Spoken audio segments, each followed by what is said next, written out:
propose de passer à l'arboriculture et puis de voyager en proposant à Julien Saron, qui est chercheur au CIRAD, de nous rendre compte de ses travaux sur les rendements, l'analyse, l'estimation des rendements sur les manguiers, notamment, donc en Afrique de l'Ouest et au Maghreb.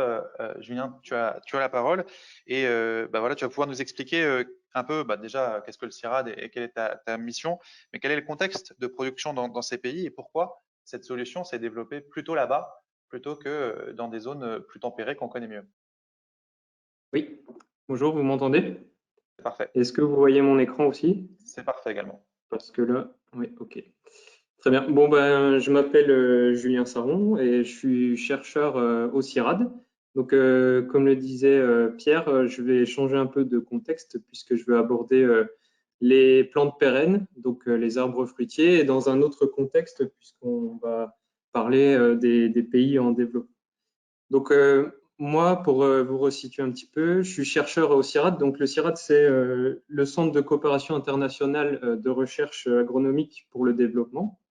Donc, c'est un centre de recherche dans les domaines de l'agriculture, de l'alimentation et de l'environnement, mais qui a la particularité d'avoir un mandat de coopération scientifique avec les pays du Sud, les pays en voie de développement. Donc, on est 800 chercheurs, principalement basés à Montpellier, mais aussi sur les différents continents. Et moi, je travaille plus particulièrement dans une unité de recherche qui est l'unité de recherche Ortis, qui s'intéresse au fonctionnement agroécologique et performance des systèmes de culture horticole, donc le maraîchage et les arbres fruitiers. Alors, mes questions de recherche, elles portent plutôt sur les arbres fruitiers tropicaux. Notamment, je cherche à comprendre quels sont comment fonctionnent les systèmes à base de fruitiers et comment s'élabore tout d'abord la production à l'échelle de l'arbre. Quels sont aussi les facteurs qui impactent le rendement, donc à l'échelle du verger. Et aussi, on cherche à mettre en place des outils pour l'estimation et la prédiction des récoltes des fruitiers tropicaux. Donc, je m'intéresse à plusieurs espèces fruitières, principalement le manguier, mais aussi le litchi et le giroflier.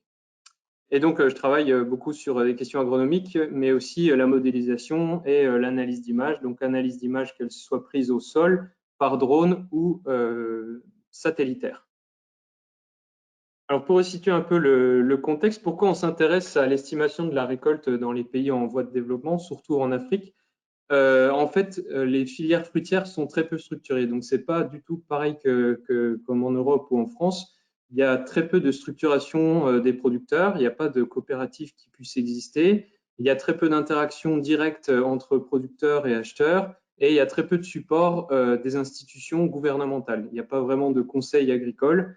Et au niveau de la statistique agricole des pays, il y a très peu de données qui ressortent. Donc, que ces données, qu'elles soient à l'échelle du verger, à l'échelle du bassin de production, à l'échelle des États ou des régions, voire à l'échelle continentale, on a très peu d'informations sur les quantités produites, les variétés utilisées, les densités de plantation, etc., etc. Donc, est venue l'idée en fait de développer un outil qui s'appelle PixFruit, qui est développé avec une start-up franco-marocaine, Sowit, et avec la société Orange, qui est un outil en fait d'acquisition de données sur le terrain et de valorisation et de gestion de ces données à différentes échelles pour structurer en fait les filières fruitières en Afrique. Donc, l'outil se base en fait sur un outil d'acquisition de la donnée via smartphone en utilisant la reconnaissance d'image. Je vais préciser un peu plus tard comment ça fonctionne. Et à partir de cet outil, il y a de la donnée qui est remontée pour ensuite estimer le rendement d'un échantillon d'arbres pour extrapoler à l'échelle du verger. Et différents modèles traitent les informations qui sont remontées pour ensuite restituer les extrapolations aux échelles supérieures, que sont les échelles du bassin de production, les échelles régionales et voire, pourquoi pas, les échelles continentales. Donc, le projet PixFruit, c'est un projet qui est en cours de développement pour l'instant. Et on est en train de travailler sur les filières mangue, donc en Afrique de l'Ouest, et les filières agrumes, notamment au Maghreb. Donc, au niveau de l'approche qu'on utilise, donc je l'ai dit tout à l'heure, en fait, on a un outil d'acquisition de l'information et cet outil, il est basé sur une application smartphone. Cette application smartphone, elle est distribuée aux producteurs de mangue et en fait, elle contient une stratégie d'échantillonnage. Elle guide le producteur vers le nombre d'arbres à échantillonner dans sa parcelle en fonction des informations qu'il aura rentrées sur ces parcelles, telles que la densité de plantation, les variétés utilisées, etc., etc. Et c'est directement le producteur qui fait lui-même l'acquisition de l'estimation de la production sur les arbres à échantillonner. Et sur cette application smartphone est contenu en fait un algorithme qui est basé sur du réseau de neurones. Donc c'est un peu le même mécanisme que la reconnaissance d'image utilisée, la reconnaissance faciale pardon, utilisée par Facebook, sauf que là on ne détecte pas des visages, mais on détecte en fait des fruits. Et donc à partir de là, il y a une estimation qui est faite pour l'arbre. Ces données sont ensuite remontées, traitées sur des modèles pour extrapoler ensuite à l'échelle du verger. Et elles sont ensuite valorisées via un géoportail qui est accessible aux différents acteurs, donc au producteur lui-même, où il y a les différentes acquisitions qu'il aura faites dans le temps, mais aussi les autres acteurs qui ont besoin d'avoir des informations sur la quantité de mangue disponible, notamment, je pense, aux acheteurs, aux exportateurs, mais aussi les instituts tels que les instituts de statistiques, mais aussi les centres de recherche, comme nous, pour nos questions, pour répondre un peu à nos questions de recherche. Donc, je l'ai évoqué, il y a trois technologies qui sont évoquées. D'abord, le smartphone. Donc, pourquoi utiliser le smartphone? Parce que c'est un outil qui est flexible, qui est low cost, même dans les pays en voie de développement, tous les producteurs, la quasi-totalité des producteurs utilisent un smartphone. Cependant, il y a quand même des limites à l'utilisation du smartphone, c'est qu'il y a une multiplicité des modèles et des marques, et donc ça pose un peu de contraintes qu'on essaye de relever. Au niveau du réseau de neurones, donc on utilise, je l'ai dit, c'est de la reconnaissance d'image, c'est quelque chose qui est très rapide et efficace, donc une image est analysée en moins d'une seconde, et donc c'est quelque chose de très rapide et donc qui permet d'avoir de la donnée en temps réel. Cependant, en fait, le réseau de neurones, il a quelques limites, donc qui sont liées en fait à son entraînement et sa compréhension, donc c'est très difficile à appréhender comme algorithme. Et enfin, la troisième technologie qu'on utilise, c'est tout ce qui est architecture des données, la base de données web et le géoportail pour la restitution des données.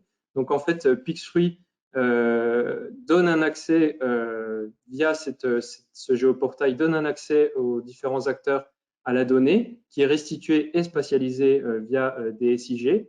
Mais cependant, en fait, il y a une limite, c'est que si on veut intégrer d'autres informations telles que des informations météorologiques, eh bien, il faut pouvoir construire cette base de manière à pouvoir intégrer toutes ces nouvelles informations. Donc, le projet, il est en cours de développement. Il a commencé l'année dernière. Donc là, on est au statut d'avoir une première application en accès pour les producteurs d'ici la fin de l'année. On a une approche en fait assez particulière puisqu'on travaille à la fois avec une structure publique, enfin un EPIC qui est le CIRAD, mais aussi des partenaires privés Sowit et Orange. Et on a une approche qui est que l'apport du numérique doit faciliter l'estimation du rendement des fruitiers chez les producteurs, puisque c'est une donnée qui est plus fiable que ce qui est fait actuellement chez eux. Et il y a aussi une traçabilité et un rendu qui est accessible à tous, et notamment une spatialisation de la donnée pour les producteurs. Alors, il y a quelques freins, bien entendu. Les freins sont d'abord liés à l'agronomie, puisque ici, on travaille dans des milieux qui sont très hétérogènes, notamment les plantes pérennes. Ce n'est pas comme les grandes cultures où on a une variété qui est semée sur plusieurs hectares. Chez les petits producteurs pour lesquels on s'intéresse particulièrement, il y a plusieurs variétés de fruitiers qui sont présents. Il y a aussi des hétérogénéités liées à la structure des arbres, etc., etc. Il y a aussi des freins techniques. Donc, nous, on aborde aussi des aspects de télédétection, qu'elles soient au sol ou satellitaires. Donc, il faut pouvoir aussi faire de la recherche et développement au niveau des nouveaux algorithmes pour détecter les surfaces cultivées, pour détecter les variétés de mangue, par exemple. Et enfin, un dernier frein qu'on relève, c'est les freins liés à l'adoption de l'outil, puisque donc je l'ai un peu illustré ici avec le petit sketch. C'est en fait, on peut très bien développer des outils qui à nous nous plaisent, donc à nous et à nos partenaires nous plaisent, mais il faut encore que ces outils soient grandement adoptés par les producteurs. Donc c'est pour ça qu'on travaille avec d'autres chercheurs au CIRAD, mais aussi à Orange, sur la co-conception et le design thinking de solutions numériques. Alors pour nous, ce qu'on espère apporter avec cet outil, c'est de nouveaux usages liés à la donnée pour les filières fruitières en Afrique, notamment le développement d'outils d'aide à la décision qui sont pour l'instant quasiment inexistants pour des filières fruitières sur ce continent. Et c'est aussi le développement de la recherche agronomique, puisque sans données de rendement ou données de surface sur ces filières, on ne peut pas travailler sur d'autres questions de recherche qui sont la lutte contre les ravageurs, mais aussi les pratiques culturelles, etc., etc. Alors, ce qu'on souhaite aller, c'est bien entendu vers du big data et pourquoi pas aussi aller bien entendu, aller vers de la prédiction de récolte, puisque là, on parle uniquement d'estimation de récolte avant quelques jours à quelques semaines avant la récolte. Mais nous, ce qu'on souhaite aller, c'est aller vers aussi de la prédiction à partir de la mesure de la floraison, par exemple. Voilà. Merci beaucoup. Merci à toi, Julien, pour cette présentation. Donc, avec toi, on était au plus proche de l'arbre et on va, avec un smartphone, on va s'intéresser juste après à d'autres types de capteurs avec Michael de Geosys, parce qu'on va parler d'images satellitaires. Juste avant de lui passer la parole, je tenais à insister sur l'enjeu de collecte de données initiales, hein, les bases de données d'apprentissage de cet algorithme que tu nous as précisé, ça a été une des clés du succès de cette opération et ça n'a pas été une mince affaire avec un modèle économique innovant aussi, mobilisant des acteurs locaux. Et puis, prépare-toi à tout un flot de questions tout à l'heure sur la transposition, enfin, le fait de pouvoir transposer cette approche à des vergers dans des zones tempérées. Merci en tout cas, Julien, pour cette présentation synthétique.